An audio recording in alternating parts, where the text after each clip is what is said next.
दे पाए। तो अल्टीमेटली आज उन्होंने अपोलॉजी माफ़ी मांगी है बिना किसी शर्त के।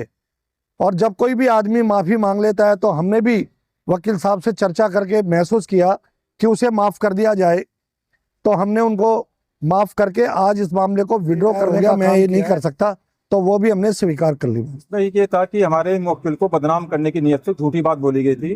मुवक्किल से हमारा कोई संबंध नहीं था इस तरीके से, और आज़ाद समाज पार्टी द्वारा लगातार इन पर झूठे आरोप लगाए जाते रहे थे।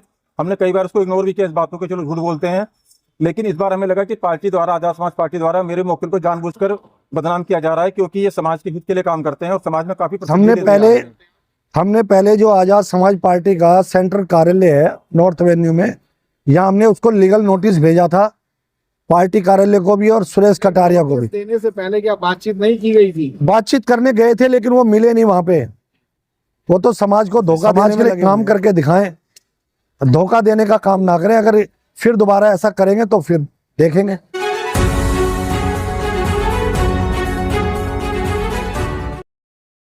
कि आज हमारे क्लाइंट है छतर सिंह रसोया जी, ये नांगलुई से काफ़ी सम्मानित व्यक्ति हैं, और इनके खिलाफ श्री सुरेश कुमार कटारिया ने, जो दिल्ली आज़ाद समाज पार्टी के प्रदेश उपाध्यक्ष हैं, उन्होंने एक बयान दिया था जिसमें मेरे मुवक्किल के खिलाफ उन्होंने आपत्तिजनक बातें कही थी, और हमने उसके खिलाफ यहाँ पर मानहानि का मुकदमा माननीय न्यायालय में दायर किया था, और आज उसकी सुनवाई थी। तो श्री सुरेश कुमार कटारिया जी ने आज बिना शर्त मेरे मुवक्किल से माफ़ी मांग ली है, अपने शब्दों को उन्होंने वापस ले लिया है, और उन्होंने बोला है कि जो भी मैंने बातें कही थी वो गलत थी और हम उसके लिए माफ़ी चाहते हैं। इसीलिए मैं आज ही मामला न्यायालय विचाराधीन था, और मामला इसी बात पर मेरे क्लाइंट ने उनकी जो माफ़ी को स्वीकार कर लिया है और मामले को यहीं समाप्त कर दिया है।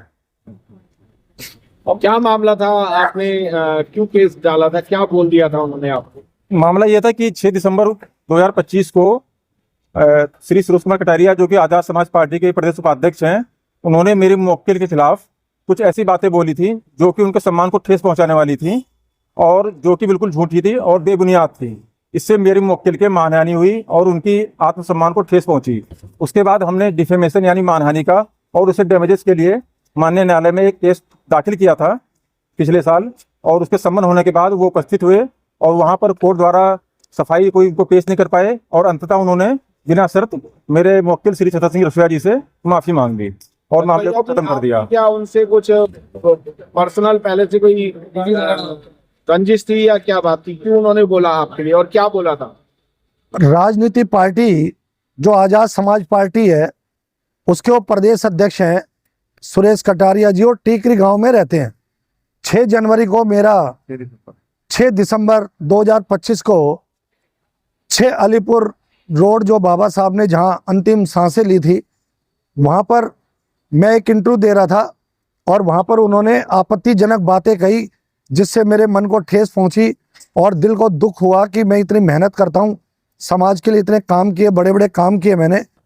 इस बात को लेकर हम माननीय न्यायालय में एक डिफामेशन का केस, जो आज़ाद समाज पार्टी का दिल्ली प्रदेश के उपाध्यक्ष है श्री सुरेश कटारिया जी, उनके खिलाफ डाला था। माननीय न्यायालय में 2-3 तारीखें पड़ी। जब वो कोई भी साक्ष्य, अपने बयानों का जो झूठी बात कही थी, उन्होंने धोखा और अपमान करने का काम किया, वो साक्ष्य नहीं दे पाए, सबूत नहीं दे पाए, तो अल्टीमेटली आज उन्होंने अपोलॉजी माफ़ी मांगी है बिना किसी शर्त के। और जब कोई भी आदमी माफ़ी मांग लेता है तो हमने भी वकील साहब से चर्चा करके महसूस किया कि उसे माफ़ कर दिया जाए, तो हमने उनको माफ़ करके आज इस मामले को विड्रॉ करने का काम किया है, क्योंकि उन्होंने बिना किसी शर्त के माफ़ी मांगी महसूस किया। जो मांगी गई है, कोई आपने कोई मांग जांच की थी कि इस अवैध में आपको माफ किया जाएगा, जैसे कोई धनराशि? हमने धनराशि के लिए किया था, लेकिन उन्होंने कहा मैं धनराशि देने योग्य नहीं हूँ और मैं रिटायर हो गया, मैं ये नहीं कर सकता, तो वो भी हमने स्वीकार कर ली। नहीं, ये था कि हमारे मुवक्किल को बदनाम करने की नीयत से झूठी बात बोली गई थी। मुवक्किल से हमारा कोई संबंध नहीं था इस तरीके से, और आज़ाद समाज पार्टी द्वारा लगातार इन पर झूठे आरोप लगाए जाते रहे थे। हमने कई बार उसको इग्नोर भी किया इस बातों को, चलो झूठ बोलते हैं, लेकिन इस बार हमें लगा कि पार्टी द्वारा, आज़ाद समाज पार्टी द्वारा मेरे मुवक्किल को जानबूझकर बदनाम किया जा रहा है, क्योंकि ये समाज के हित के लिए काम करते हैं और समाज में काफ़ी प्रसिद्धि लेते जा रहे हैं। इससे परेशान होकर उन्होंने बात बोली थी, तो अदालत द्वारा उनके बारे में सफाई मांगी गई, तो उनके पास कोई सबूत नहीं था, क्योंकि जो भी बातें बोली गई थी वो आधारहीन थी और बेसलेस थी, उनका कोई प्रूफ नहीं दे पाए, इसलिए उन्होंने माफ़ी मांग ली। जहाँ तक से पहले कोर्ट में रसोइया जी, मेरा सवाल आपसे है कोर्ट में आने से पहले क्या चंद्रशेखर आजाद, जो आजाद समाज पार्टी के राष्ट्रीय अध्यक्ष हैं और सांसद भी हैं, क्या उनसे बात करने की कोशिश की थी कि आपके पार्टी के लोग इस तरीके की बातें कर रहे हैं, तो आप उन्हें अच्छी तरीके से समझा लें? हमने पहले जो आजाद समाज पार्टी का सेंट्रल कार्यालय है नॉर्थ एवेन्यू में, यहाँ हमने उसको लीगल नोटिस भेजा था, पार्टी कार्यालय को भी और सुरेश कटारिया को भी। देने से पहले क्या बातचीत नहीं की गई थी? बातचीत करने गए थे लेकिन वो मिले नहीं वहां पे, वो तो समाज को धोखा देने में लगे हुए हैं बस। कुछ और कहना चाहेंगे उनके? हम ये कहेंगे आगे से ऐसी गलतियां ना करें, ध्यान रखें।